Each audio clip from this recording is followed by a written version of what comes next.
जब धर्म की राजनीति करना सबकी मजबूरी बन गया है, ऐसे में बीएसपी पार्टी के राष्ट्रीय कोऑर्डिनेटर आकाश आनंद ने एक शानदार इंटरव्यू के दौरान कहा था कि वो मंदिर नहीं जाएंगे, वो संसद जाएंगे। सोचिए, ये सब कहने के लिए जिस तरीके से राजनीति का स्तर गिर चुका है, उस हिसाब से बड़ा जिगरा चाहिए, लेकिन इसका खामियाजा उनको भुगतना पड़ा। तमाम लोग सोशल मीडिया पर आकाश आनंद जी के लिए बड़े चिंतित हैं। ये वही लोग हैं जो बीएसपी सुप्रीमो मायावती के सत्ता में रहने के बाद अपना जहर उगलने का काम करते थे, बड़े बड़े शो चलाते थे कि दौलत की बेटी है बीएसपी सुप्रीमो मायावती। इसके साथ साथ तमाम तरीके का नैरेटिव सेट करते थे कि बहुजन नेताओं को किस तरीके से बदनाम किया जाए, और आज वही लोग आकाश आनंद जी के लिए चिंतित हो रहे हैं। बीएसपी सुप्रीमो मायावती ने उनको उत्तराधिकारी पद से फिलहाल के लिए हटा दिया गया है, और इसके साथ साथ उनके जो पिताजी हैं वो पार्टी के साथ काम करते रहेंगे, लेकिन बीएसपी सुप्रीमो मायावती ने फिलहाल उनको हटाने की वजह बताई है कि उन्हें अभी परिपक्व होना है, यानी मैच्योरिटी आनी है, जिसकी वजह से वो थोड़े गंभीर बने। लेकिन तमाम लोगों को देखो, जो सो कॉल्ड लिबरल पत्रकार हैं, वो किस तरीके से सुप्रीमो मायावती को बीजेपी की बी टीम कह रहे हैं। असल में अगर बहन जी अपनी पार्टी के लिए कोई डिसीजन लेती हैं तो वो उनको नैरेटिव सेट करने के लिए उनको मौका मिल जाता है। तमाम लोग जो टीवी शो, डिबेट शो चलाते थे, आज किस तरीके से अचानक से वो लिबरल बन गए हैं, जबकि अगर दुश्मन जब आपकी तारीफ करने लगे तो आपको खुश होने की नहीं, सतर्क होने की जरूरत है। सवर्ण मानसिकता से ग्रस्त लोग हिंदू मुसलमान में मुसलमानों के साथ होंगे। आप उभरते हुए नेता हैं तो आपको किस तरीके से खत्म करने के लिए लगातार प्रोपेगेंडा चलाएंगे, ये काफी ज्यादा चिंता का विषय आपके लिए बन जाएगा। लेकिन सोचिए, दिन रात लोग जो है बहुजन नेताओं के खिलाफ जहर उगलने के साथ साथ अब किस तरीके की चीजें कर रहे हैं, वो आकाश आनंद के लिए सहानुभूति दिखा रहे हैं और बीएसपी सुप्रीमो मायावती पर निशाना साधते हुए उन्हें बीजेपी की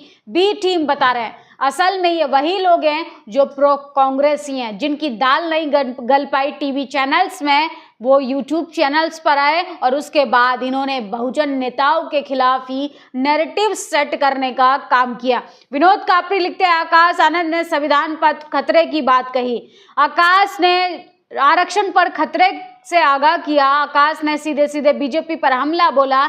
आकाश ने साफ साफ मोदी का नाम लिया। एक हफ्ते में आकाश ही साफ हो गए। ये लोकतंत्र है। सोचिए किस तरीके से नैरेटिव सेट किया जा रहा है, जबकि बीएसपी सुप्रीमो मायावती का ये ऐतिहासिक फैसला है। तमाम पार्टियां जब परिवारवाद को बढ़ावा देती हैं, ऐसे में उन्होंने एक नई लकीर खींची है, जिसकी वजह से उन्होंने साफ ट्वीट कर अपने शब्दों में कहा है कि अभी उन्हें गंभीर परिपक्व होने की जरूरत है। और तमाम जो लिबरल सो कॉल्ड सवर्ण मानसिकता के लोग हैं, ये इसीलिए आज आकाश आनंद जी के साथ हैं कि वो आकाश आनंद को बीएसपी सुप्रीमो मायावती के खिलाफ खड़ा कर बीएसपी में फूट डलवाने का काम करना चाहते हैं। साक्षी जोशी लिखती हैं, अब तो सब जान चुके हैं इनका स्क्रिप्ट राइटर कौन है, जिनके अंदर परिपक्वता कुछ ज्यादा ही कूट कूट कर भरी है कि उन्हें लगता है किसी को खेल समझ नहीं आएगा कि अब तीसरे फेज में बहुजन वोट उस परिपक्व स्क्रिप्ट राइटर के खिलाफ खिसक गया है।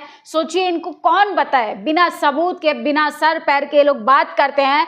इंडिया गठबंधन का बीएसपी सुप्रीमो मायावती हिस्सा नहीं है, वो अकेले चुनाव लड़ रही है। ये उन्होंने कई बार प्रेस रिलीज जारी कर बोला है, लेकिन इसके बावजूद आम आदमी पार्टी के सांसद किस तरीके से बीएसपी सुप्रीमो मायावती पर निशाना साधते हैं कि वो संविधान बचाने के लिए सड़कों पर नहीं आ रही। असल में जो संविधान को खतरे की बात कह रहा है, ये वही लोग हैं जो बहुजनों को डराकर उनके वोट पर राजनीतिक रोटियां सेकना चाहते हैं। एक तरफ भारतीय जनता पार्टी धर्म का डर बिठा रही है, दूसरी ओर तमाम जातिवादी मनुवादी नेता जो हैं वो आपको संविधान खतरे में, लोकतंत्र खतरे में, ये सब कहकर आपको उकसाने की कोशिश कर रही है, आपको डराने की कोशिश कर रही है, जबकि ऐसा कुछ भी नहीं है। आपको जागरूक होने की जरूरत है, आपको सचेत रहने की जरूरत है।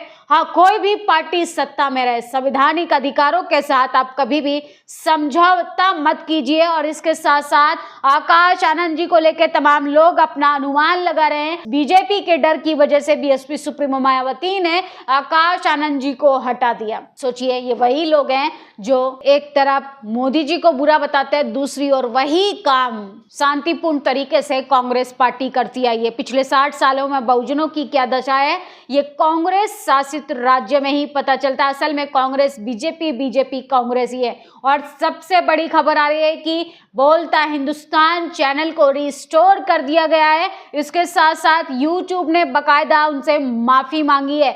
चुनाव के बीच 34 दिन के लिए बोलता हिंदुस्तान को बैन कर दिया गया था। बिना नोटिस, बिना गलती के सजा का फरमान सुना दिया था। बोलता हिंदुस्तान को करोड़ों दर्शक से दूर कर दिया था।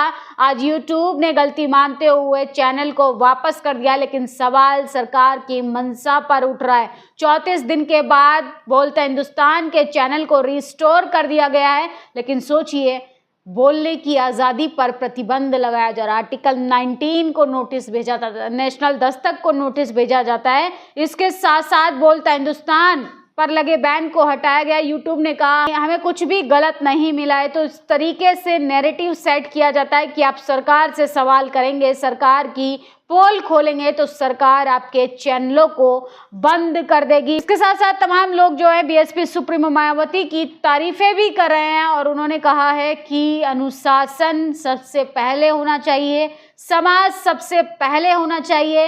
ये बीएसपी सुप्रीमो मायावती का बेहतरीन निर्णय है। सुप्रीम कोर्ट के वकील नितिन मेश्राम का कहना है कि समाज के लिए उन्होंने ऐतिहासिक फैसला लिया है, जो लगातार बीसीसीआई हो चाहे किसी भी मंत्रालय की बात करें, वहाँ पे परिवारवाद का एग्जाम्पल आप देख सकते हैं कि किस तरीके से तमाम पार्टी के लीडर्स ने अपनी बेटी को, अपने तमाम रिश्तेदारों को फिट करा दिया है। जब ऐसे में बीएसपी सुप्रीमो मायावती कोई डिसीजन लेती हैं तो उन्हें बीजेपी की बी टीम कहकर बदनाम किया जाता है। असल में ये वही लोग हैं जो एक हाथ से इधर भी लड्डू खाने का काम करता है, दूसरे हाथ से कांग्रेस पार्टी में भी रहना चाहते हैं, जो अपने आप को लिबरल भी दिखाते हैं लेकिन बहुजन विरोधी रहकर काम करते हैं। इस खबर पर आप लोग अपनी प्रतिक्रिया जरूर दीजिए कि आकाश आनंद जी और बीएसपी सुप्रीमो मायावती के बीच में फूट डलाने का काम करने के लिए तमाम लिबरल सो कॉल्ड मनुवादी पत्रकार काम पर लग गए हैं। बहुजन समाज को इसके लिए सतर्क रहने की जरूरत है और आपके नेताओं को बदनाम करना इनका पुराना काम रहा है। शुक्रिया। नेशनल दस्तक की आपसे गुजारिश है कि अगर इसको बचाना चाहते हैं तो नेशनल दस्तक को सब्सक्राइब करने के लिए रेड कलर के सब्सक्राइब बटन को दबाएं, फिर बेल आइकन की घंटी दबाएं। नेशनल दस्तक को बचाने के लिए बहुत जरूरी है कि हर खबर को शेयर करें, लाइक करें, कमेंट जरूर करें।